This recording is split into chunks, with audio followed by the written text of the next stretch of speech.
Hello दोस्तों, नमस्कार। स्वागत है आपका हमारी नई वीडियो में। आज हम भारतीय संविधान और राज्य व्यवस्था, इंडियन कॉन्स्टिट्यूशन एंड पॉलिटी को क्वेश्चंस को देखेंगे। हम यहाँ एमसीक्यू बेस पे देखेंगे क्वेश्चंस को, जो हमारे आगामी परीक्षा के लिए बहुत महत्वपूर्ण है। तो आइए शुरू करते हैं। तो पहला प्रश्न है हमारा, अवशिष्ट शक्तियों के विचार के लिए भारतीय संविधान ने किस देश से संदर्भ किया था? तो ये है ऑप्शन डी। अवशिष्ट शक्तियों के विचार के लिए भारतीय संविधान ने कनाडा से कांटेक्ट किया था। या ये देख सकते हैं आप। मोस्ट इम्पॉर्टेंट है मौलिक अधिकार, और ये कहाँ से लिया गया है? संयुक्त राज्य अमेरिका से। और नीति निर्देशक तत्व आयरलैंड से लिए गए हैं। संसदीय शासन प्रणाली ब्रिटेन से। और अवशिष्ट शक्तियों का विचार कनाडा से। ये इम्पोर्टेंट फैक्ट हैं। फिर अगला हमारा, कैबिनेट मिशन योजना के तहत गठित अंतरिम सरकार का नेतृत्व किसने किया था? तो ये इनका किया था जवाहरलाल नेहरू ने। कैबिनेट मिशन योजना के तहत गठित अंतरिम सरकार का नेतृत्व जवाहरलाल नेहरू ने किया था। अंतरिम सरकार में जवाहरलाल नेहरू के पास प्रधानमंत्री के पद के साथ साथ राष्ट्रमंडल संबंध एवं विदेशी मामलों का विषय भी था। तो पीएम के साथ साथ उनके पास राष्ट्रमंडल आदि भी थे। और सरदार पटेल गृह सूचना एवं प्रसारण विभाग के मंत्री थे। और डॉक्टर राजेंद्र प्रसाद खाद्य एवं कृषि विभाग के मंत्री थे। और राजगोपालचारी शिक्षा विभाग के मंत्री थे। तो ये मंत्री थे जो उस टाइम। फिर निम्नलिखित में से कौन भारत के संविधान की मुख्य विशेषता नहीं है? तो ये भारत की मुख्य विशेषता क्या नहीं है? Option D. तीसरे का हो जाएगा ऑप्शन डी। क्योंकि देख सकते हैं त्रिस्तरीय सरकार भी यहाँ है, और सार्वभौमिक वयस्क मताधिकार यानी 21 वर्ष वोटिंग के लिए, और राज्य के नीति निर्देशक सिद्धांत ये भी है। और सबसे छोटा लिखित संविधान, ये गलत है। सबसे छोटा लिखित नहीं बल्कि सबसे बड़ा होना था यहाँ पे। तो ये ऑप्शन डी इसका गलत सही हो जाएगा मतलब। और ये इसके बारे में डिटेल्स में हमारी, भारतीय संविधान सबसे छोटा लिखित संविधान ना होकर विश्व का सबसे लंबा लिखित संविधान है। और इसमें 22 भाग हैं और 12 अनुसूची है। ये देख सकते हैं 12 अनुसूची। और मूल संविधान में 8 अनुसूचियाँ हैं एवं 395 अनुच्छेद हैं।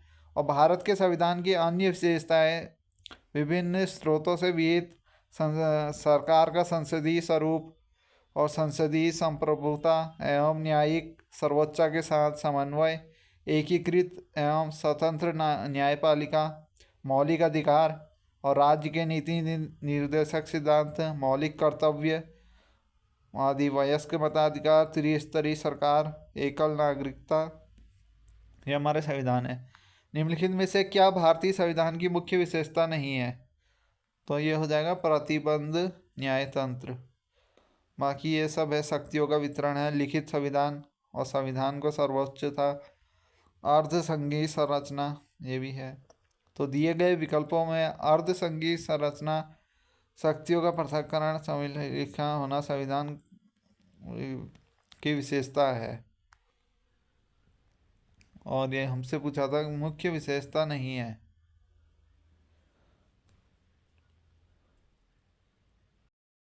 तो इसका ऑप्शन बी सही हो जाएगा। तो आगे बढ़ते हैं हम। निम्नलिखित में से किसने संविधान सभा में उद्देश्य प्रस्ताव रखा या प्रस्तावित किया? तो क्या था? जवाहरलाल नेहरू ने। संविधान सभा में उद्देश्य प्रस्ताव जवाहरलाल नेहरू ने 13 दिसंबर 1946 को 13 दिसंबर 1946 को प्रस्तावित किया था। और बी आर अम्बेडकर क्या थे? प्रारूप समिति के अध्यक्ष थे, तथा बी एन राव संवैधानिक सलाहकार की भूमिका थी। फिर अगला, भारत जैसे देशों के लिए उपयुक्त संघवाद का श्रेष्ठ स्वरूप है।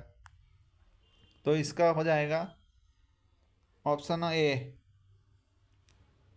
सहकारी संघवाद। भारत जैसे देशों के लिए उपयुक्त संघवाद का श्रेष्ठ स्वरूप है। तो यह है, भारत जैसे देशों के लिए उपयुक्त संघवाद का श्रेष्ठ स्वरूप सहकारी संघवाद है। बाकी डिटेल पढ़ सकते हैं इसमें। फिर संविधान सभा का प्रथम अधिवेशन कब हुआ था? ये हुआ था 9 दिसंबर 1946 को, प्रथम अधिवेशन। इसकी डिटेल पढ़ सकते हैं। संविधान सभा का प्रथम अधिवेशन 9 दिसंबर 1946 को हुआ था। इसका अस्थायी अध्यक्ष संविधान सभा के सबसे वयोवृद्ध सदस्य होने के कारण डॉक्टर सच्चिदानंद सिन्हा को बनाया था। और 11 दिसंबर 1946 को संविधान सभा ने डॉक्टर राजेंद्र प्रसाद को निर्विरोध संविधान सभा का स्थायी सदस्य के रूप में चुना। और डिटेल पढ़ सकते हैं। और संविधान सभा के कुल 12 अधिवेशन हुए थे। और 11वें अधिवेशन के अंतिम दिन 26 नवंबर 1949 को भारतीय संविधान को अंगीकृत किया गया था। तो ये 26 नवंबर 1949 को अंगीकृत किया गया था। और 26 जनवरी 1950 को एक बैठक हुई जिसमें सदस्यों द्वारा संविधान पर हस्ताक्षर किए गए थे। 26 जनवरी 1950 को संविधान पूर्ण रूप से लागू किया गया था। ये डिटेल है इसकी। भारतीय संविधान में संघवाद निम्न में से किस देश में लिया गया है? तो वह कनाडा से लिया गया है। भारतीय संविधान में संघवाद कनाडा से लिया गया है। और ये देख सकते हैं कि किस देश से क्या लिया है। यूएसए हमारा जो अमेरिका है वहाँ से मूल अधिकार लिया गया है, न्यायपालिका और उपराष्ट्रपति का पद, और उच्चतम न्यायालय के न्यायाधीशों के पद से हटाया जाना, राष्ट्रपति पर महाभियोग, ये सब कहाँ से लिए गए? यूएसए से, हमारे अमेरिका से। ऑस्ट्रेलिया से क्या क्या लिया गया है? समवर्ती सूची, व्यापार, वाणिज्य और समागम की स्वतंत्रता, और संसद के दोनों सदनों की संयुक्त बैठक। तो संयुक्त बैठक भी कहाँ से ली गई है? ऑस्ट्रेलिया से। और समवर्ती सूची, ये इम्पोर्टेंट है। फिर हमारा मॉन्टफोर्ट सुधारों की सबसे महत्वपूर्ण विशेषता थी। तो ऑप्शन सी, केंद्र एवं रियासतों के साथ साथ द्वैत शासित रियासतों के मध्य शक्ति का विभाजन। तो भारत सरकार शासन अधिनियम 1919 को मॉन्टफोर्ट सुधार या मॉन्टेग्यू चेम्सफोर्ड सुधार के नाम से भी जाना जाता है। और इस अधिनियम के तहत पहली बार केंद्र में द्विसदनीय व्यवस्था स्थापित की गई थी और सभी विषयों को केंद्र तथा प्रांतों के में बांटा गया था और प्रांतों में द्वैत शासन प्रणाली लागू की गई। इस अधिनियम में पहली बार प्रत्यक्ष चुनाव प्रणाली अपनाई गई थी। द्वैत शासन का सिद्धांत लियोनेल कार्टिस नामक अंग्रेज ने अपनी पुस्तक डायरकी में प्रतिपादित किया था। ये डिटेल है इसकी। फिर अगला हमारा, संविधान सभा द्वारा भारतीय संविधान को कब पारित किया गया था? तो 26 जनवरी 1949 को। अगला है भारत संसदीय, ये डिटेल है सारी। 26 जनवरी 1949 को पारित किया गया था और 26 जनवरी 1950 को लागू किया गया था। और डॉक्टर भीमराव क्या कहते हैं, भारत संविधान का निर्माता भी कहा जाता है और ये संविधान के मसौदा समिति के अध्यक्ष थे। और 26 जनवरी को संविधान दिवस के रूप में मनाया जाता है, 26 नवंबर को। और 26 जनवरी को गणतंत्र दिवस, 26 जनवरी को गणतंत्र दिवस, 26 नवंबर को संविधान दिवस। फिर 1946 की अंतरिम सरकार में कार्यकारी परिषद के उपाध्यक्ष कौन थे? तो वो थे जवाहरलाल नेहरू। ये पढ़ सकते हैं उस टाइम पे कौन कौन थे।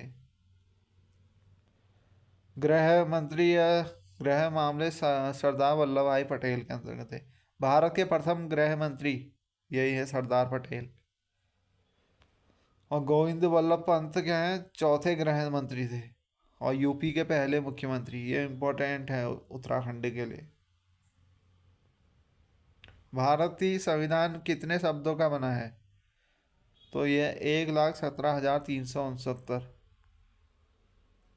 सबसे बड़ा लिखित संविधान है हमारा, जो हमारे देश का संविधान है।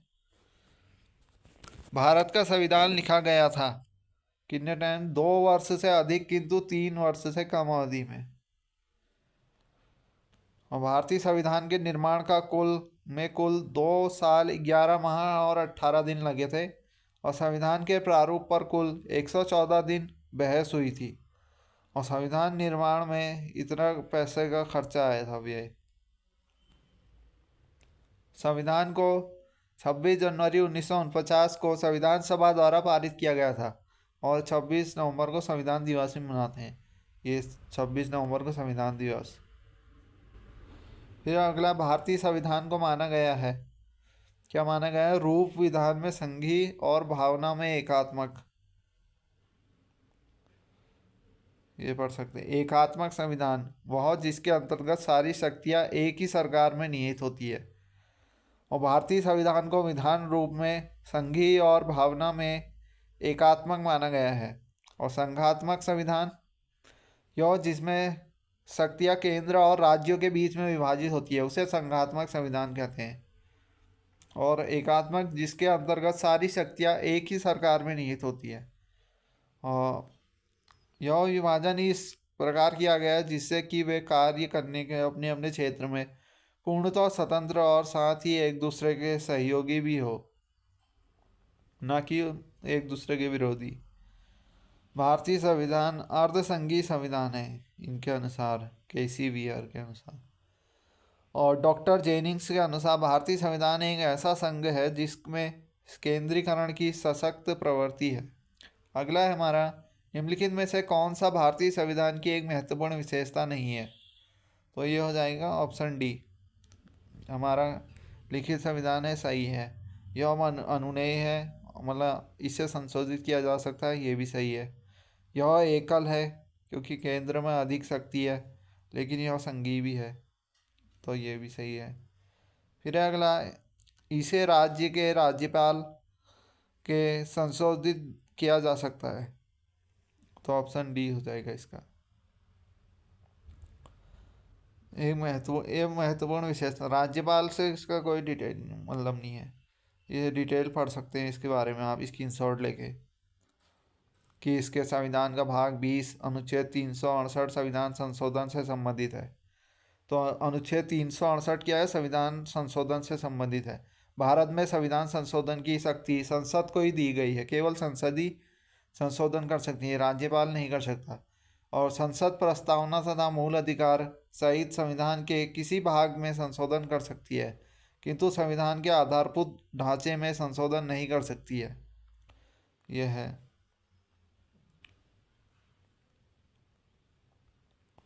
फिर अगला हमारा, निम्नलिखित में से किसने पहले 1935 में संविधान सभा का सुझाव प्रस्तावित किया था? तो ये किया था प्रस्तावित, इसे M.N. रॉय ने किया था। सारे क्वेश्चन इंपॉर्टेंट है, ये हर बार एग्जाम्स में पूछे गए हैं, ये डिटेल में पढ़ सकते हैं आप। भारतीय राष्ट्रीय कांग्रेस के आधिकारिक तौर पर पहली बार वर्ष 1935 में एक संविधान सभा की मांग की गई थी और संविधान सभा का विचार M.N. रॉय ने किया था। M.N. रॉय इनके इनके उसमें आए। और अगस्त प्रस्ताव 1940 में द्वितीय विश्व युद्ध की समाप्ति पर संविधान सभा के गठन पर विचार की बात की गई। और क्रिप्स प्रस्ताव 1942 में आया था। इस सर्वप्रथम भारतीयों की संविधान सभा की मांग को स्वीकार किया गया। और कैबिनेट मिशन 1946 में आया था। संविधान सभा 1946 में अस्तित्व में आई। फिर हमारा, संविधान सभा की अल्पसंख्यकों की उप समिति के अध्यक्ष का नाम बताएं? तो C.H.C. मुखर्जी, ये पढ़ सकते हैं। और भारत का संविधान सभा द्वारा, ये हमने पढ़ा है अभी, 26 नवंबर 1949 को अपनाया गया और 26 जनवरी 1950 को लागू हुआ था। और यह भारतीय संविधान सभा की कुल कितनी महिला सदस्य थी? तो 15 महिला सदस्य थी। और संविधान सभा के पहले अध्यक्ष कौन थे? तो पहले अध्यक्ष कौन थे? डॉक्टर सच्चिदानंद सिन्हा, इसको डिटेल में पढ़ सकते हैं। और ड्राफ्टिंग कमेटी का चेयरमैन कौन है? तो है डॉक्टर भीमराव अंबेडकर। B.N. राव द्वारा, ये इसमें पढ़ सकते हैं जो जो समिति थे। और राजनीतिक प्रजातंत्र का तात्पर्य उस जीवन विधा से है जो जीवन में सैद्धांतिक रूप से उदारता, समानता और भारतीयत्व को स्वीकारती है। यह कथन किसका है? तो यह भीमराव अंबेडकर का कथन है। तो हमारे आज के क्वेश्चन ख़त्म हुए। आगे के क्वेश्चन हम अगली वीडियो में देखेंगे। तब तक के लिए good bye, thanks for watching, और हमारे चैनल को भी प्लीज़ सब्सक्राइब कीजिए। तो थैंक यू, मिलते हैं अगली वीडियो में।